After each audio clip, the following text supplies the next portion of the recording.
अस्सलामुअलैकुम dear students. आज के इस लेक्चर में हम uses of pH in everyday life को डिटेल के साथ डिस्कस करेंगे। डियर स्टूडेंट्स, पीएच का हमारी लाइफ के अंदर बहुत अहम रोल है।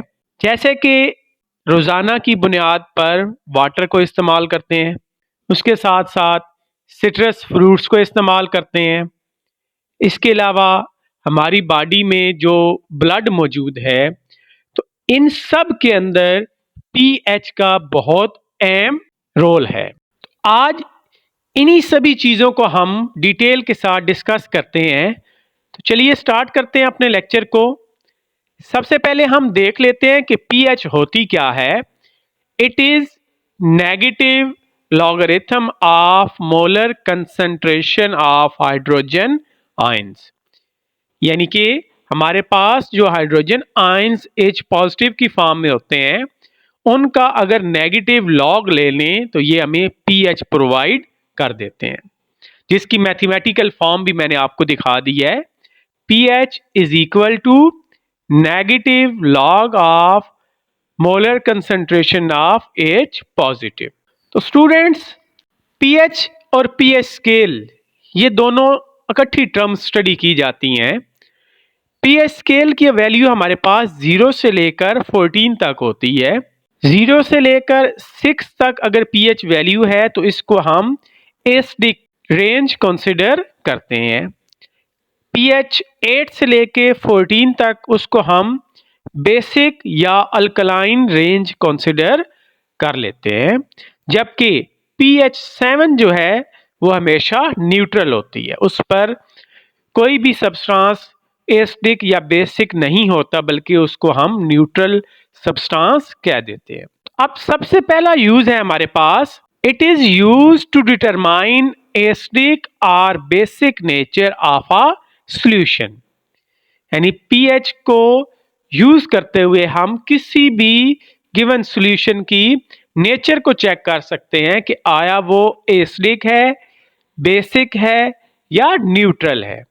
तीनों चीजों को हम इसके साथ आसानी से एवेलुएट कर सकते। अब हम इसको एग्जाम्पल की मदद से थोड़ा सा समझ लेते हैं कि हमारे पास जो ह्यूमन ब्लड की पीएच है वो होती है 7.35।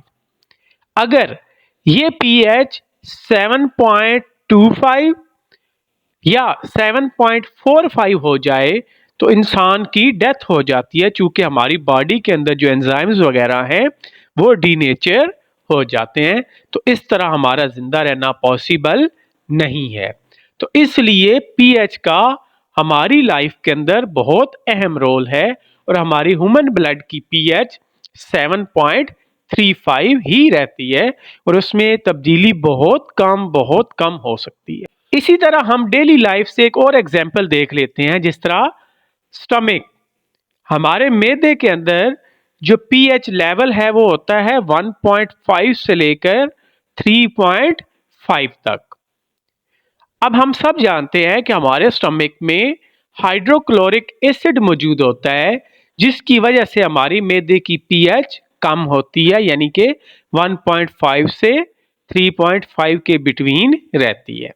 अगर हमारे मैदे के अंदर पीएच लेवल कम हो जाएगा, यानी मजीद एसिडिक हो जाएगा, तो उसको हम हाइपर एसिडिटी कह देते हैं और उसमें फिर हमारे मैदे में जलन और तेजाबियत वगैरह महसूस होती है। तो उसके इलाज के लिए फिर हम मैग्नीशियम हाइड्रोक्साइड का सिरप इस्तेमाल करते हैं। तो मैग्नीशियम हाइड्रोक्साइड और हाइड्रोक्लोरिक एसिड आपस में रिएक्ट करके साल्ट और वाटर बना देते हैं और इस तरह हमारे मैदे के अंदर जो हाइपर एसिडिटी है उसका रिलीफ हासिल हो जाता है।